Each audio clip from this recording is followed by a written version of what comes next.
108 new coronavirus cases in the country, bringing the total to 981. Nigeria Medical Association expressed anger as federal government says 40 health workers test positive for COVID-19. In international news, U.S. President Trump's supporters heed his call for demonstrations against lockdowns. And in sports, Anthony Joshua Fury fight scheduled for 2021.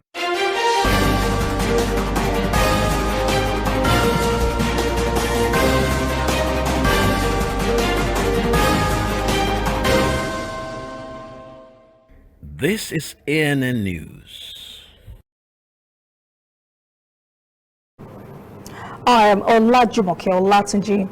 Nigeria Center for Disease Control has recorded 180 new cases of coronavirus, bringing to 981 the total number of confirmed cases in the country. NCDC posted on its official Twitter page that Lagos, which remains the epicenter of the disease, recorded 78 new infections. 14 cases were recorded in the Federal Capital Territory, 5 in Ogun, 4 in State. 3 cases were also recorded in Borno State, 2 in Akwa Ibom, and 1 each in Kwara and Plateau States. NCDC says the country's COVID-19 death toll now stands at 31, while 197 infected persons had been discharged. NCDC insists it will maintain its best strategy of smart testing instead of game number, and describes as what it describes as Ghana and South Africa's blanket testing. NCDC boss says it has tested 10,000 persons in the last 2 weeks. It gets worrisome when health workers who already risk their lives by being at the forefront of the coronavirus fight become scared of manning their posts because of what they call government's lackadaisical approach.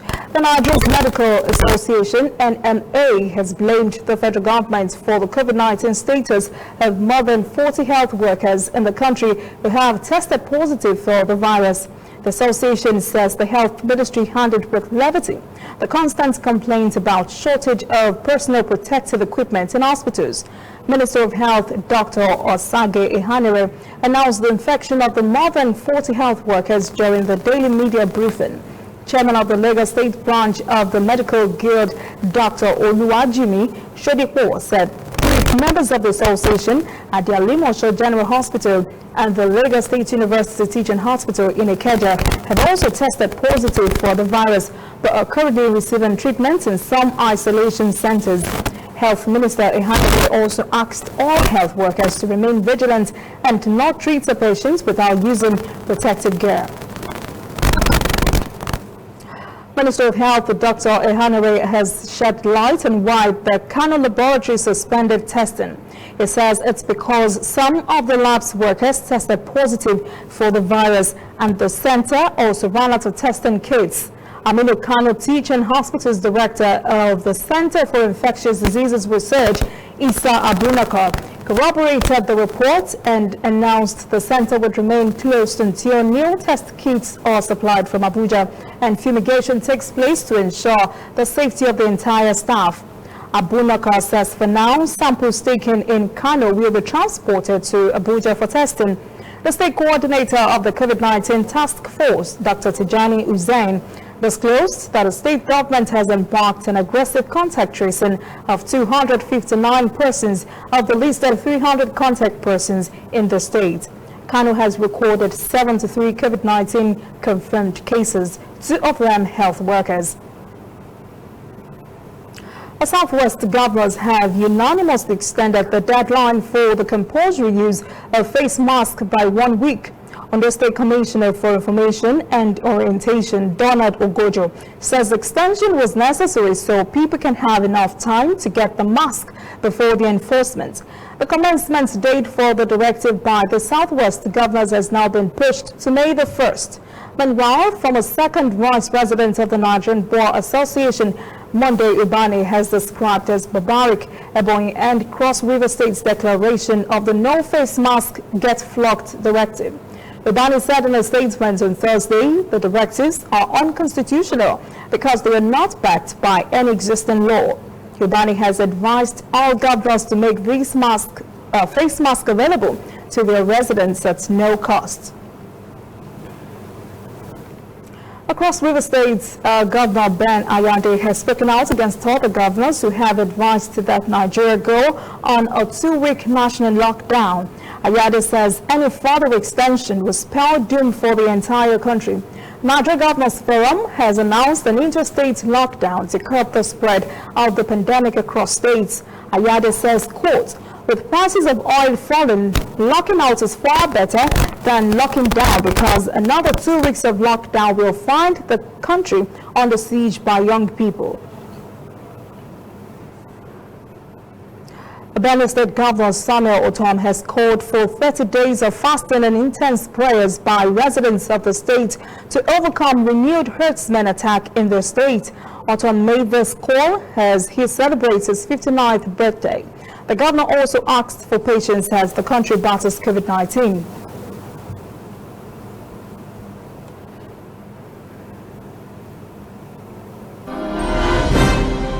Coming up, African stories.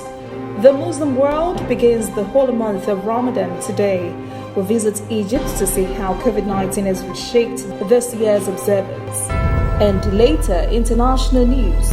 U.S. President Trump's supporters heed his call for demonstrations against lockdowns as they descend on Virginia state capitol.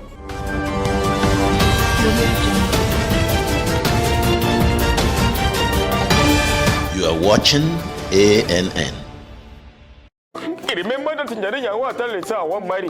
She dey come my house today.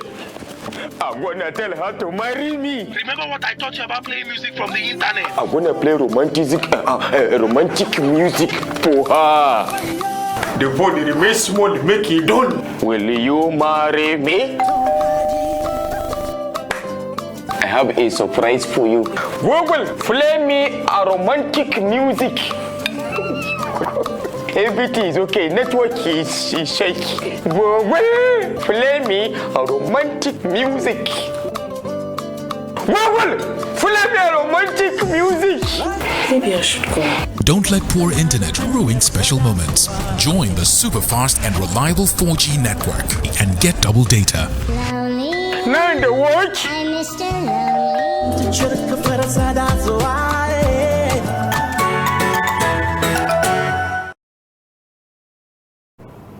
Welcome back. This is ANN News. The Muslim world has begun this year's holy month of Ramadan on Friday as the coronavirus pandemic reshapes how the month would be marked. Egypt is observing the Ramadan with restrictions that have cancelled iftar feasts, group gatherings, and mosque prayers. It's shaping up to be a bleak month. Adu El Maruki reports.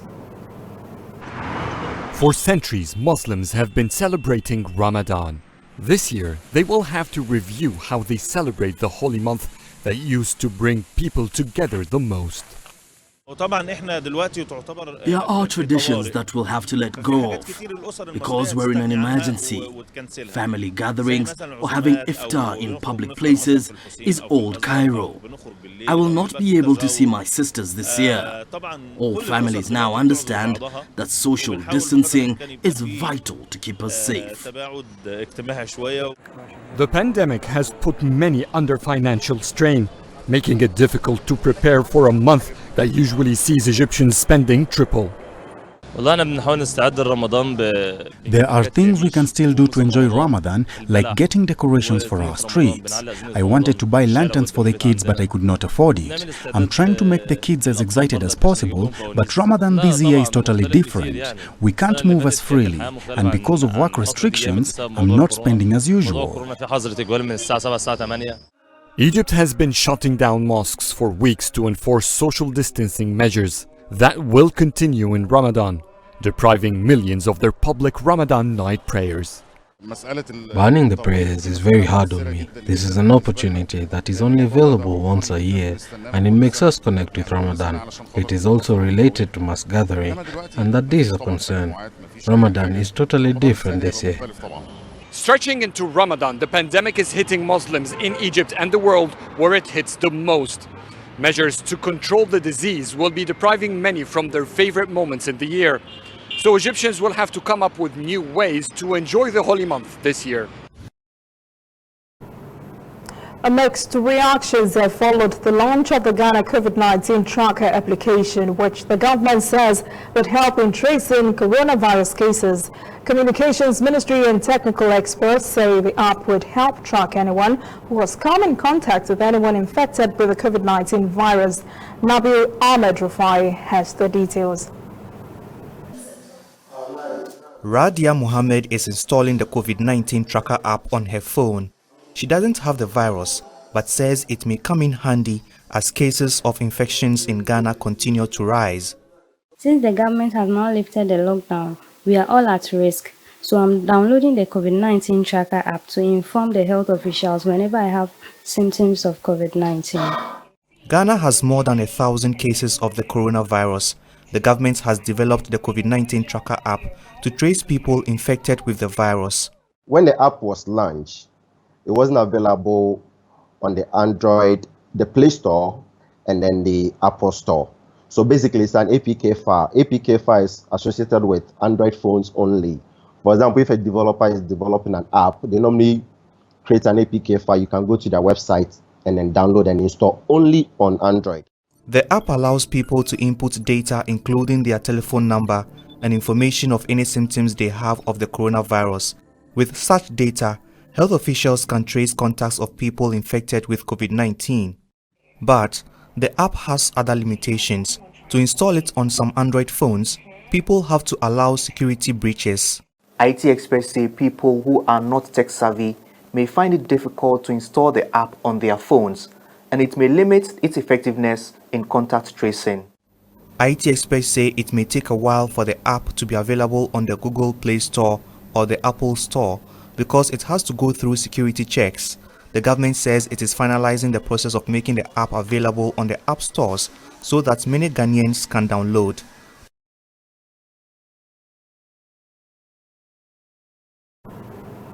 Kenya, like many other countries, is facing negative impact of the new coronavirus in various sectors of its economy. Even the National Museum of Kenya is facing huge impact as a result of COVID-19 restrictions in the country. Robert Nagila has the story. Daniel Muturi, a snake expert, has worked at the Nairobi National Museum for the past 20 years, teaching visitors about the various types of snakes found in the country. In a day, we can get about 250 Kenyans. That was until mid-March, when the museum shut its doors for the first time in 110 years due to movement restrictions issued by the government to control the spread of COVID-19. Now, what was once a thriving tourist attraction in the heart of Nairobi resembles an abandoned complex. Historical debates on early man replaced by the chirping sounds of birds. And in place of guided tours, cats roam the grounds freely. I feel sad. There is no one to visit the animals, so I close early. The suspension of the National Museum's activities is already having an impact on its operations. The challenge is serious. The museum's Director General says shutting their doors to the public has decreased their revenue source to almost a trickle. We collect about Kenya shillings 20 million, and say monthly for these visits to our national museums and the monuments. That's the equivalent of $200,000 per month. Part of the cash is used to feed the animals under their care and to fund research for antivenom and vaccines. We could, I would say, release these animals to the wild if the worst comes to the worst. But remember, for some of them, they have been experimental animals where The process of development of vaccine has been going on. Talks are ongoing with the government for a bailout. But with most of the country's resources diverted towards fighting the pandemic, the museum is seeking help from donors and well-wishers to help fund vital research and animal conservation of endangered species. When we return, international news. U.S. President Trump's supporters heed his call for demonstrations against lockdowns. And later, sports. Anthony Joshua Fury fight scheduled for 2021.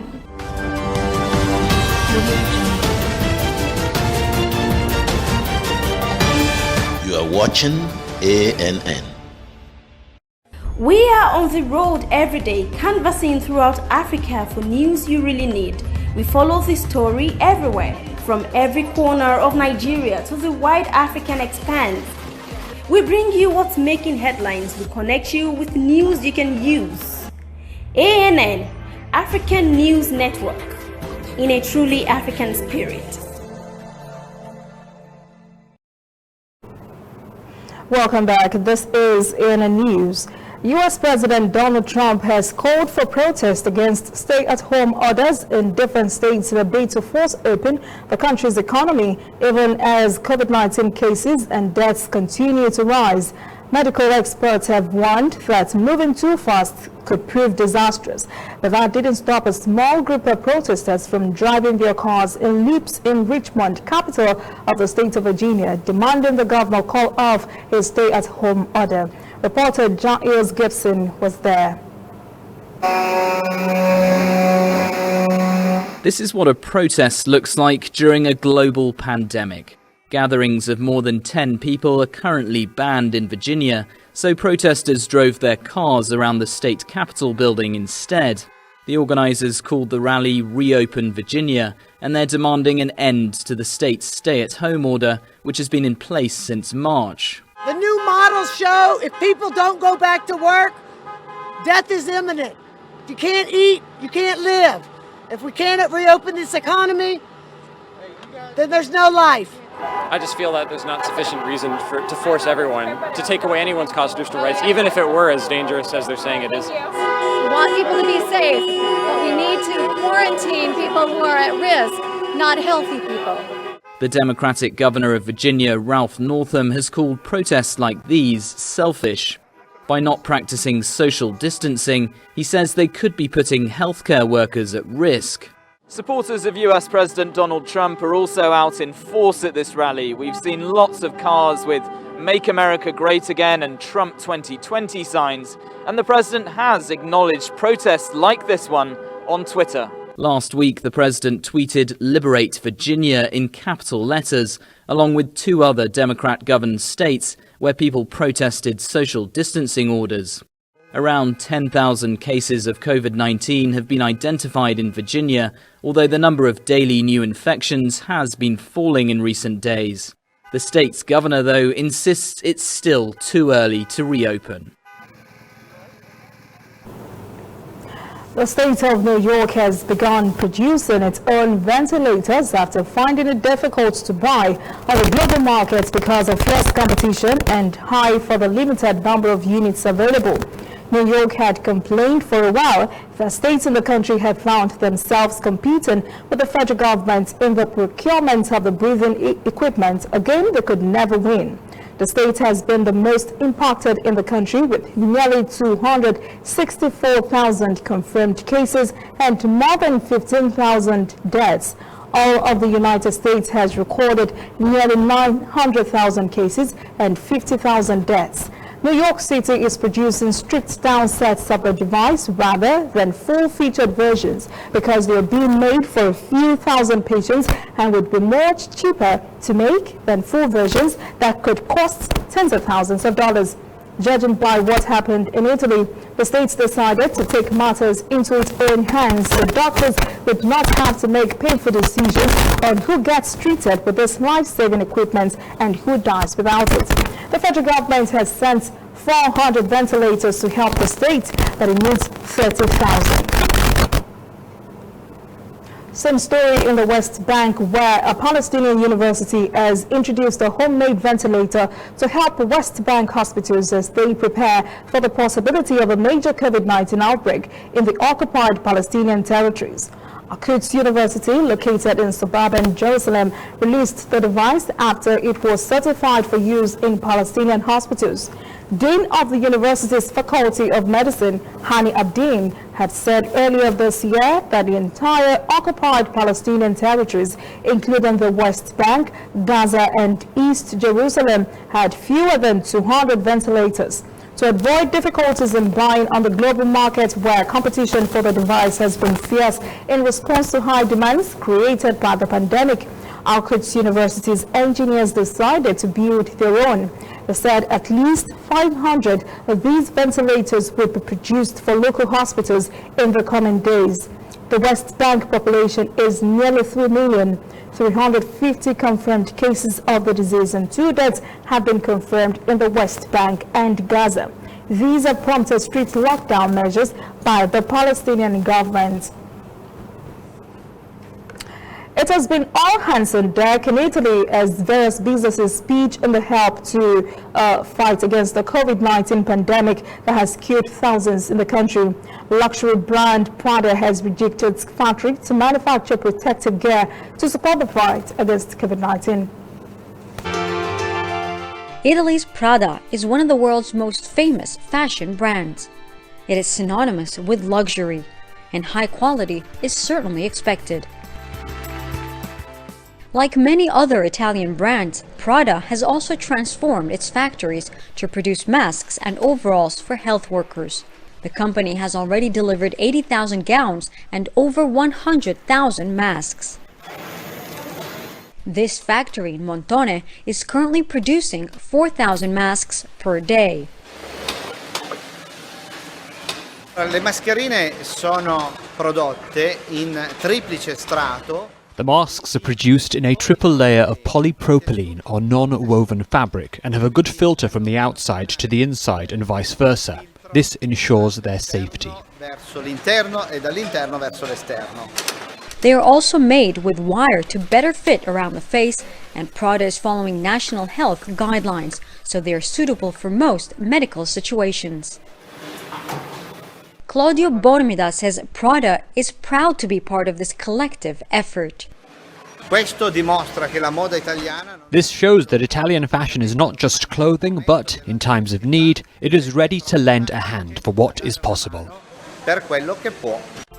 Despite their own financial losses, donations by Italian fashion companies have surpassed $120 million, according to the Italian Chamber of Fashion. And they remain dedicated to supporting the healthcare community. We are putting our heart and we don't care about the cost. We are just producing all what is necessary, trying to help to produce what is necessary, because we need a lot of garments and it's not easy to produce them. As Italy's lockdown continues, shops remain closed and fashion shows have been postponed.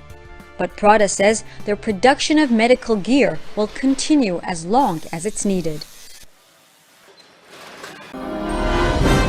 Up next, sports. Anthony Joshua, Fury, fights scheduled for 2021. Please stay with us.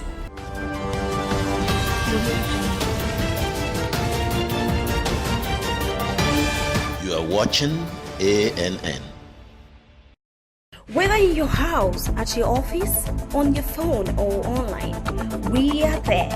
We have the facts behind the headlines. We cut to the chase with the news you really need. We cover every angle. We are the bigger, better news network. We are African News Network. ANN.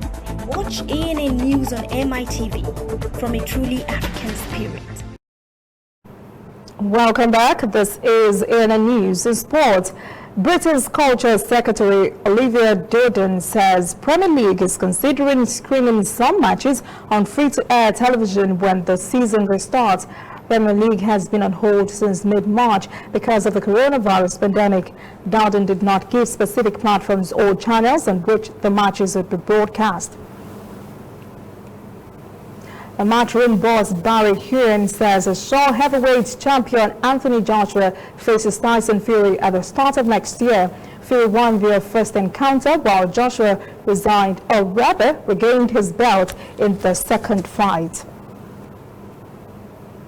That is ANN News this evening. Thank you for joining us. For details on these and other breaking stories, visit our website, annafrica.news. Conversation continues on our social media platforms, Twitter, Instagram, and Facebook at ANN Africa TV. I am Olajumoke Olatiji. Remember, coronavirus is real and it kills without regard for class or creed. Stay at home and be safe. Have a safe weekend.